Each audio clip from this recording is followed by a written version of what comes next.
welcome to Tech the Drifter. Today we are going to be talking about Ninja Gaiden 2 Black Remastered. It was developed by Team Ninja and produced by Koei Tecmo, and they are both the studio and publisher that produced Ninja Gaiden 2 originally and everything else in the series. Alongside this shadow release, they've announced Ninja Gaiden 4. So that's pretty cool.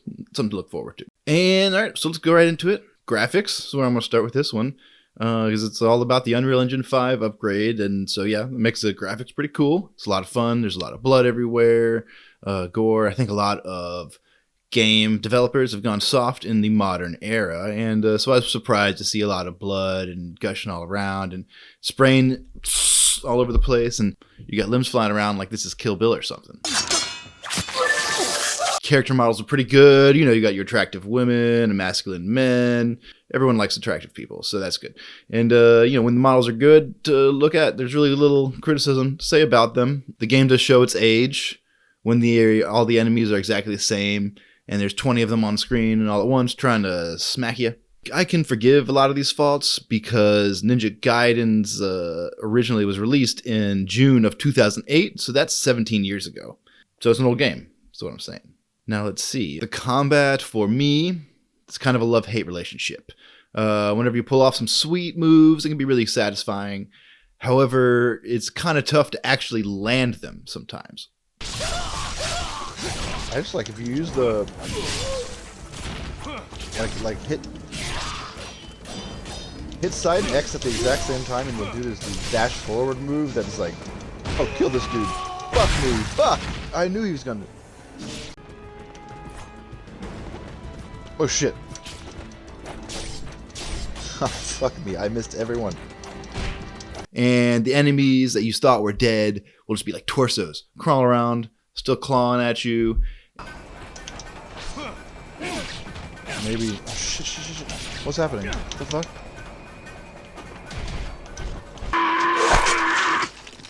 Victory is mine! We thank thee, Lord, that in thy mercy... Come on, then! What? They grab you and fucking explode for some reason. Fuck me, dude. Are you kidding? I keep trying to press Y on this motherfucker, but I can't get him. Boss fights will be won after a series of losses, just like over and over and over. And you feel like there's no sense of accomplishment. Instead, it feels like the controls, by chance, finally worked correctly. And you get to defeat this guy. But you don't... But this is just another huge negative for the game shows its age. Like I said, it's 17 years old, but controls can really make or break a game, obviously.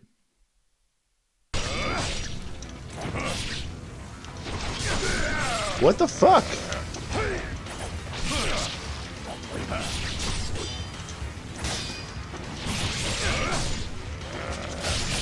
This is ridiculous. I can't fucking hit one fucking time.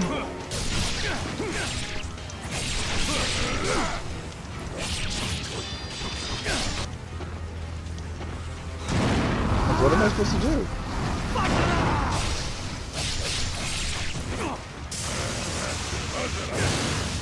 Fuck me.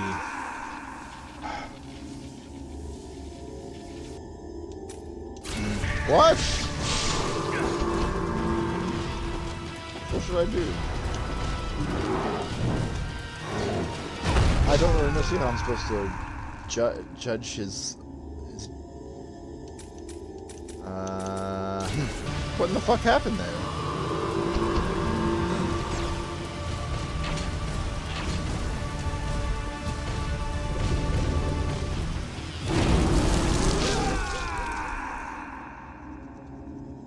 Alright. Fucking hit him. My God.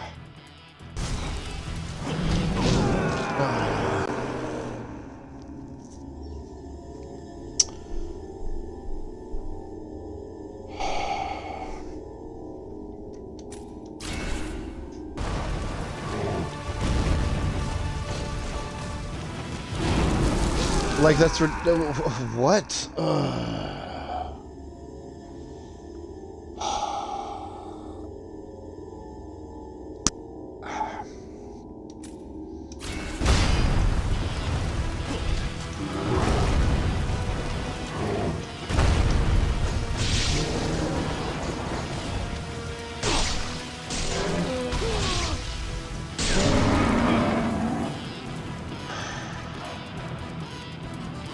Fuck that shit. Oh. And yeah, that takes me to the controls. I feel like combat controls, they go hand in hand. The controls are mostly to blame for what the combat lacks, I think. For instance, there is no dodge button. You dodge by first holding LB, and then to block, that's blocking. Then you move the left stick, in any direction you want to dash. However, this doesn't really work as intended.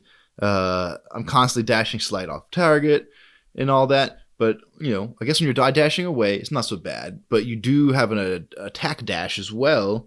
To do this, you press X and hit the direction on the left stick at the same time. And sometimes you'll dash right by him. Sometimes I even go in the complete opposite direction. And you can't aim that for shit either. So you're constantly dashing off course. And this is one of the main points of frustration. The camera is also crap and can add to this as well. If you get into a corner, which is this is a level-based game, so you're constantly trapped in corridors and rooms and basically in enclosed spaces of all kinds. And I suck.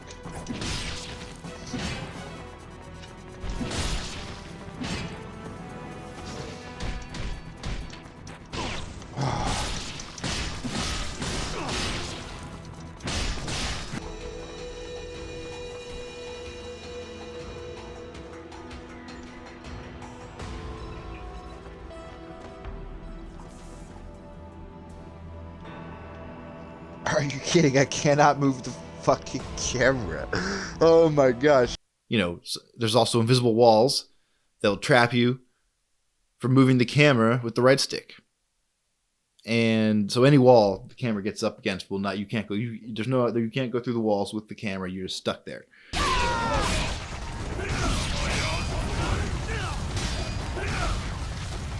I can't see shit.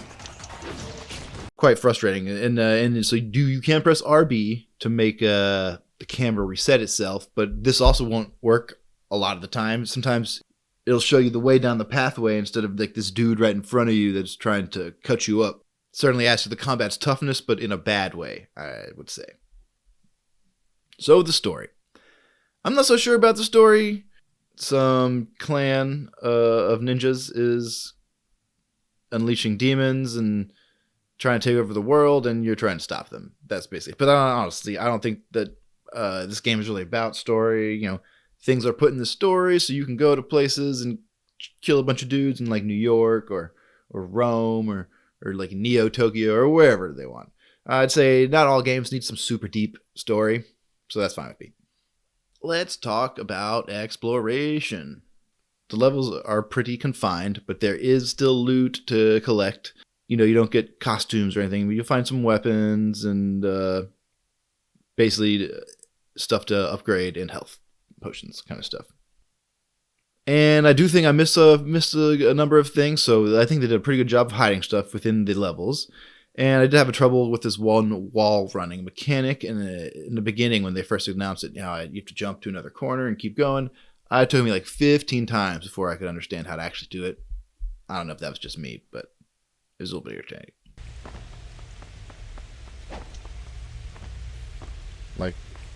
Click it in like a sprint? Literally... I don't get it. Hold it down, just hold it in the same direction?